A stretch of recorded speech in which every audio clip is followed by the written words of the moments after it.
Hello everybody, welcome to Snyder's Inc. It is Sunday, and it is still more that chapter. This is our final one though. Who knows what's going to go on next week. I might do some more if they post some more, who knows. Can't really predict that. But, I can tell you that we got one here. The twisting case of Lieutenant Joe Gliniewicz.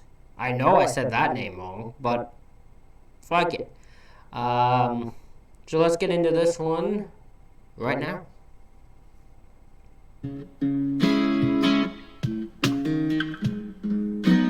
Hey you, and welcome. My name is Mike, and in this old video we're gonna talk about the big dog. That's G.I. Joe. Big Joe head on him. Wait till you get a load of this one, right? Because he was quite the character, and this was quite the mystery, right? Twisting and turning, it was a saga to be sure. Buckle up. Larger than life, LT Joe Gliniewicz lived and policed the town of Fox Lake, Illinois. He was an all-American hunk of badass, is what most people thought, but as we see time and time again, there was a hell of a lot more to this one than, what meets the old eyeball. Oh, spoiler alert. Let's give it a go. So he ends up being slime. Got it.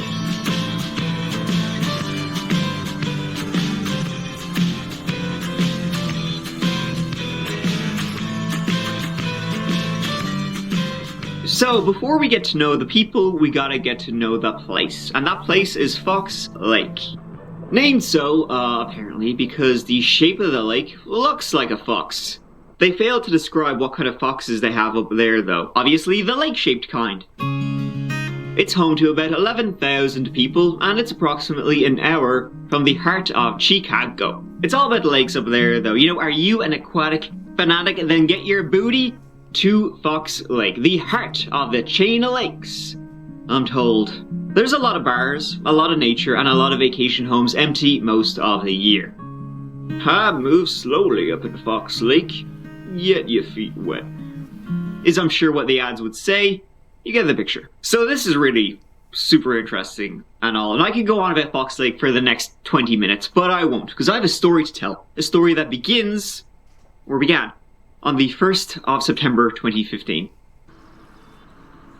That morning, summer was on the out, much like the tourists, and autumn was on the way in. But that day was still very hot. It would reach, by 2 p.m., 31 degrees, 88 Fahrenheit. Ooh. That morning, Lieutenant Joe Gliniewicz was on his way into the Fox Lake Police Department for just another day on the rig. He was, get a load of this, just a few weeks from retirement. Life imitates art, and he was a well-liked, well-respected lad in the area. A man about town for the past almost exactly 30 years. He became a member of the Village of Fox Lake Police Department in April of 1985. However, that morning as he was driving from his home in nearby Antioch, driving on his usual route into work, he saw something that he was not a fan of. He saw 3 suspicious lads near an abandoned cement plant on the edge of town, and suspected they were up to no good. He radioed in at 7:52 a.m.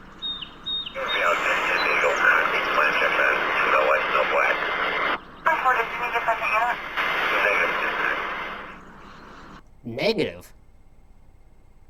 That's a weird thing at the start of that, because you're talking about you're in 2-on-1 situation. Why would you not need another unit? That's a weird choice. A few minutes later, he called in again, saying he was after them, and he called for backup. 7:45, did you need a second unit? Yes, I'll go ahead, sir.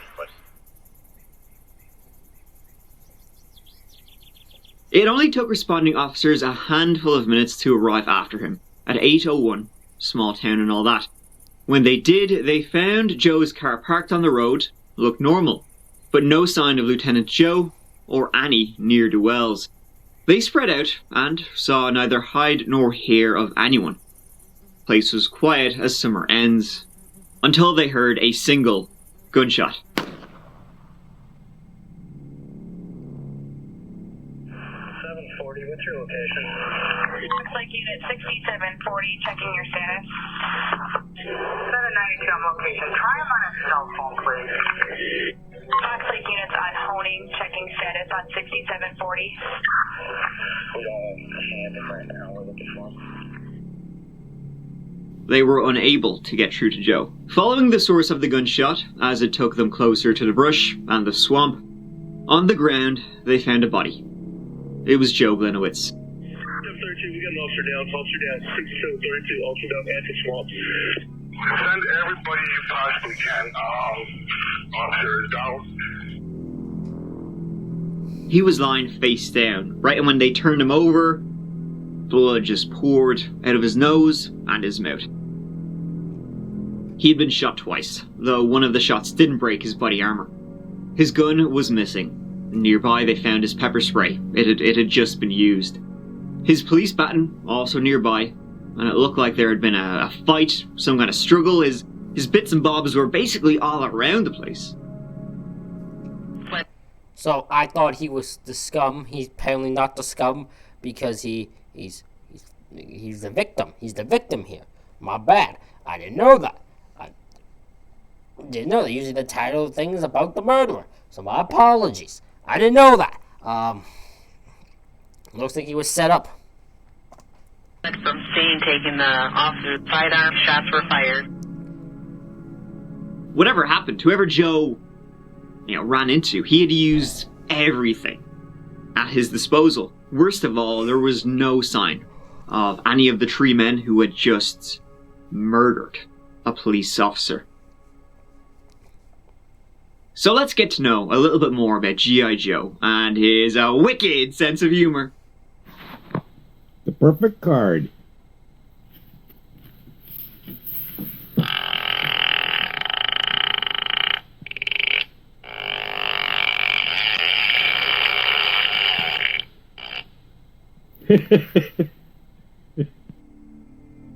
The original G.I. Joe, his Facebook username, actual name Charles Joseph, was born in 1963 in Libertyville, a native Illinois boy, I don't know.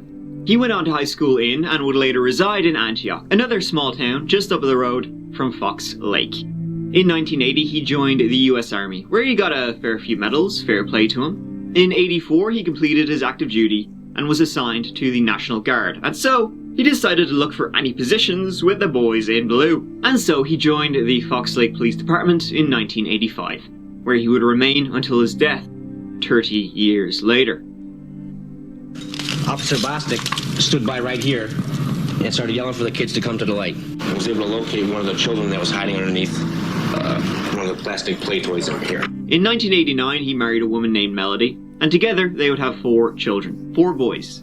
As a member of the force, he held a good, few positions: canine, field training, SWAT, and he became Sarge Joe in 2000. He got a few decorations during his tenure. In 2005, he was awarded Illinois State Law Enforcement Volunteer of the Year. Look at you! And he had countless recommendations about how helpful he was. But it was really in 1986, after being in the department for about a year, that's when he basically became head of the Fox Lake Police Explorer position. And that's how he became well known, respected and loved in Fox Lake. The Police Explorer program is kind of what it sounds like. Kids, teens, interested in a career in law enforcement can join up and get a taste of what it's like. Guys in the back, get back Oh no, where is this gonna go wrong? here towards the back real quick. Kyle Klein! Excellent job on your cover. Oh, the rumors are So you have the weapons like that. Give me a handgun. I was just showing Hess this. Okay. Take your weapon. Let the rumors fly. Your body's the platform. Security, move! Please! What are you yelling, sweetheart? It's like doing work experience for cops. You get to do some training, some ride-alongs, they teach you how to do admin stuff, administer alcohol tests, report writing, basic I have an idea. Let's do our own investing. Make some money moves. Here's an idea. With RBC, we can training in SWAT and weapons, that sort of stuff. He was a real G.I. Joe. Sure, look at a buzz cut, tattoos, fit, and he smoked like a chimney. It really helped tie Joe to the community and to the youth.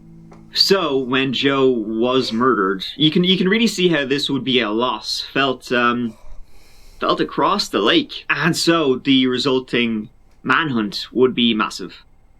It is a massive manhunt for 3 suspects in the murder of a suburban police officer. It is now in its 4th. Because this is a twisting case, I'm waiting for what the shift is, what the twist is that I don't see coming. That's what I'm waiting for. 15th hour. From the air and on the ground, a massive, intensive manhunt for the killers of a veteran police officer. Behind me, the strip mall parking lot has been transformed into a command center with a singular goal tonight: to catch 3 alleged cop killers. Locking doors. Not only did Fox Lake lose a family member, I lost a very dear friend.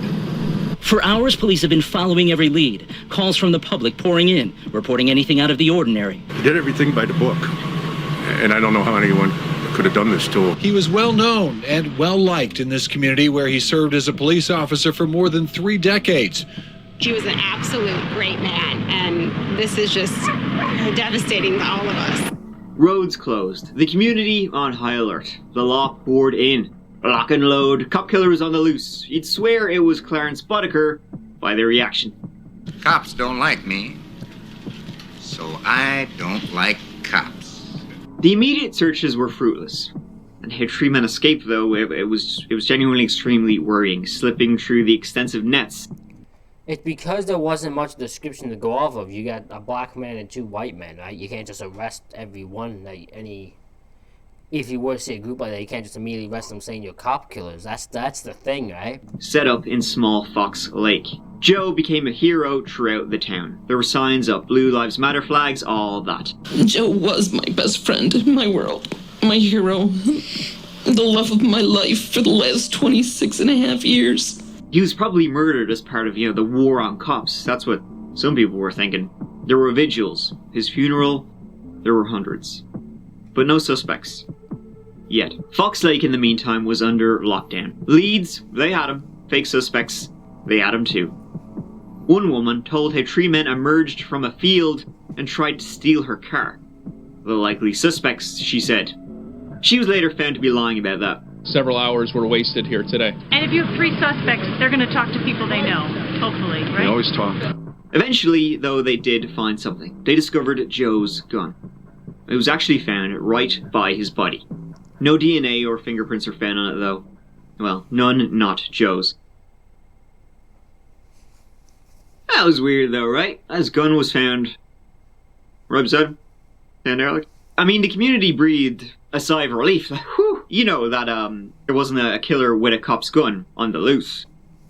But it was a bit like, huh? The search continued for these three men. $50,000 were offered, as a reward for the capture and conviction of them. Joe was a hero, not just in Fox Lake, but across the country. Honored. One of the good guys murdered by one of the bad guys. Was he, though? When Joe was killed, his entire record was released. Some of it good, a lot of it not so much, to the point where some people said if they knew this about Joe, there was no way in shit they would have sent their kids to the Fox Lake Police Explorer program. No way in hell they'd want their kids around this guy. From 1985 to well into the 2000s, he got letters of appreciation. Again and again and again. Sometimes from the public, about just being a sound lad. And other times from other police departments, about he helped them in various different ways. If you go through his personnel file, the first half of the over 130 pages is basically, thank you for your assistance, Joe Gliniewicz. And that was the side of Joe the public knew. And it was the side of Joe, the police were pushing after he was killed. Inside the police department, though, there was story was just... It started not long after he joined. Small potatoes. He'd often be late for work, get written warnings, pull a sickie when he was not so sicky. He didn't complete reports properly. He missed meetings. He was suspended a number of times, just for, a day at a time. Once he was found passed out drunk in his truck, but under trial.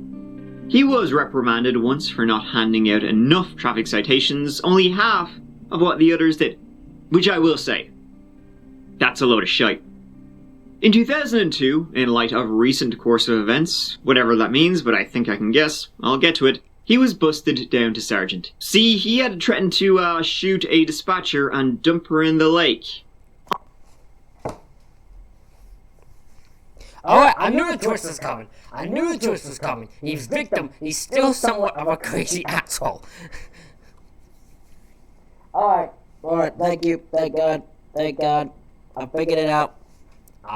Thank God I wasn't fully praising this guy for me thing. I was waiting for the twist. Honestly, it goes on. Like I said, the first half of his file, essentially, lovely stuff. Compliments. Second half is pure shite. In 2009, it culminated with anonymous members of the Fox Lake Police Department writing a letter to the mayor listing everything Joe had been doing, including having inappropriate sexual relationships with subordinates, sexual harassment, pressuring subordinates into sucking his pecker, cheating on his wife, getting kicked out of bars, grabbing women's breasts at parties. The people who wanted to expose that, they were the real good cops. So quite the history. Half of it pretty decent. The other half dog shit, and I couldn't give two shits about the decent part. Things came to a head in March 2014. A new village administrator, responsible for village funds, budget, all that. She wanted to look into the Police Explorer program to see where the finances, the money was going. You can guess what happened next.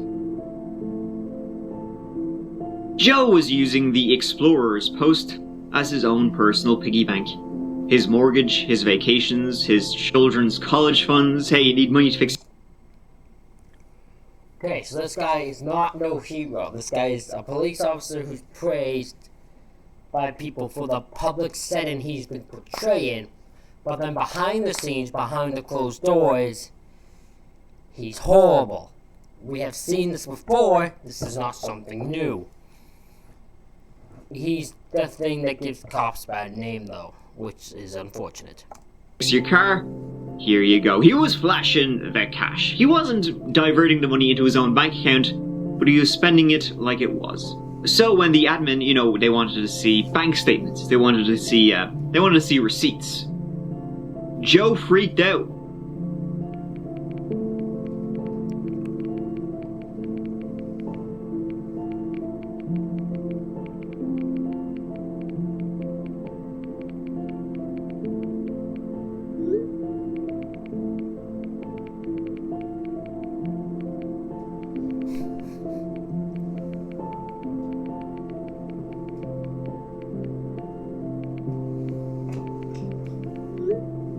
And it wasn't just him. His family were all too aware of what he was doing. They were enjoying the benefits of it.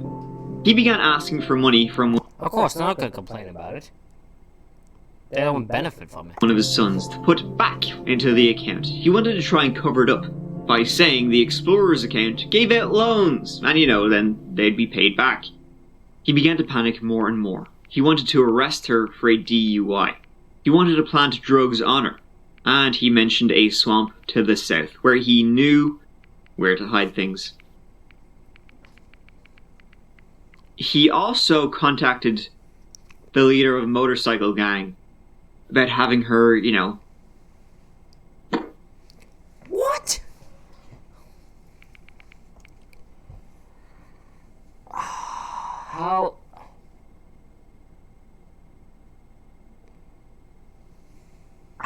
I'm in shock. I am in shock with what I'm hearing.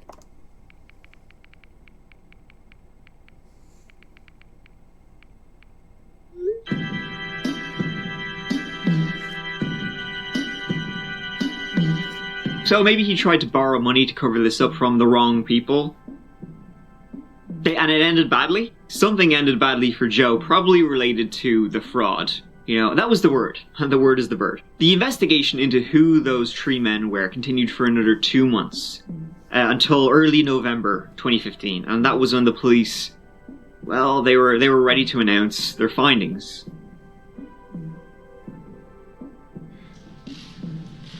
We're here this morning to wrap up the investigation into the death of Lieutenant Charles Joseph Gliniewicz.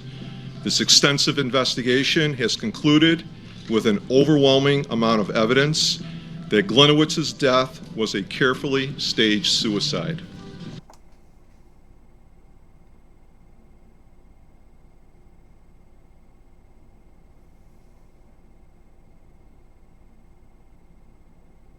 That was a twist I somehow did not see coming, even though I probably should have, because now that I look, it all adds up. I think he commits suicide so that everyone doesn't pay attention to the bad stuff, they'll focus on the good stuff because he's such a hero and got unjustly murdered. That's the thought process in his head. He'll be seen as a hero, no longer a villain. Good idea. Will admit. Shitty execution. We have determined this staged suicide was the end result of extensive criminal acts that Gliniewicz had been committing. In fact, he was under increasing levels of personal stress from scrutiny of his management of the Fox Lake Police Explorer Unit. We have the highest degree of confidence in the facts which led us to this conclusion, which Lake County Coroner Dr. Rudd will confirm. The investigation found Gliniewicz had been stealing and laundering money from the Fox Lake Police Explorer post. This also explains why the gun was next to his body. He shot himself. Had been occurring over the past 7 years.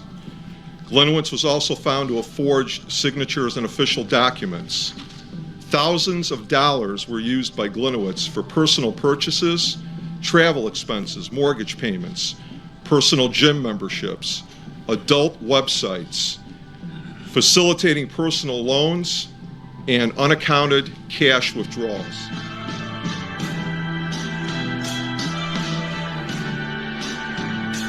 He had shot himself to try and cover up the crimes, or he saw no way out.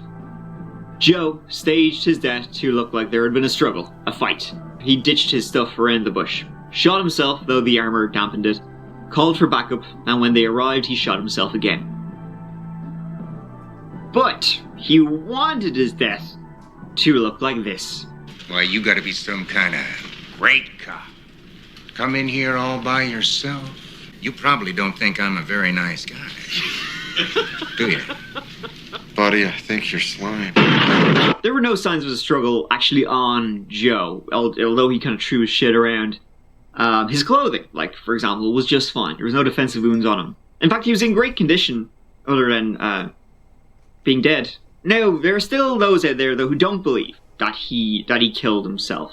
You know, there's some kind of conspiracy. Ooh, you know, fucking reptoids did it or something. He was gonna, you know, expose chemtrails, the hero, and then Majestic 12, who live under the ice, they came out and hacked his bank account, and then they killed him, you know. Ooh. Wholeheartedly believe he was murdered. And to say otherwise? Disrespectful, hurtful, irresponsible. I don't believe that it was suicide. I believe it was a hoax perpetrated on the community. I think there is something very deep and very corrupt going on here. In fact, emergency responders, when they arrived on the scene and found what they found, they immediately recognized it as a possible, probable suicide. The police knew right away they were hunting the Invisible Man. So why the extensive search? Money! Everyone there was paid, overtime a lot of them. Plus they wanted their hero cop. Well, okay, maybe I'm a bit harsh there. They did have to, you know, cross their T's and dot the I's, and who knows, maybe they genuinely did believe a killer could have been out there and killed Joe. The death of an officer always has to be taken seriously, but if they already suspected it was self-inflicted, they certainly wanted to make a show. Many who live in Fox Lake, who knew him, are grappling with the reality his was not a random death. It's hard to picture him doing that. You know, I wouldn't, you know, it almost seems like it isn't true. I think it's disastrous what happened. It's disgusting that he would actually cause that whole scene. Gone are the signs of support outside Maureen Kelly's bar. I was just aggravated. Every ribbon I saw, I'm like, take those ribbons down. The feeling is anger and betrayal. These officers feel betrayed. It's clear that Joe Gliniewicz did not represent all the Fox Lake officers. He didn't represent the Fox Lake community. in the years that followed, wasn't over. In 2016, Joe's wife Melody was charged with multiple counts of unlawful use of charitable funds and money laundering. There were thousands of texts between her and Joe, showing she was fully involved in the fraud, going from September 2009 until his death in 2015. Her trial, it actually hasn't gone ahead yet though, still waiting on that one. It was due in November 2021. As of January 2022, nothing to be found on it. And that's the story of G.I. Joe, Hero Cop, turned G.I. joke. Ultimately, it is tragic that Joe couldn't see a way out, even though he wasn't the person people thought he was. Obviously, the community were very upset. They felt lied to about who he really was, his real character. He wasn't a hero, everyone thought. He himself was full sure he was a hero. Far from it. I guess the lesson here, the real lesson to learn, is don't give yourself a nickname if you can't live up to it. Yeah, pretty sure that's it.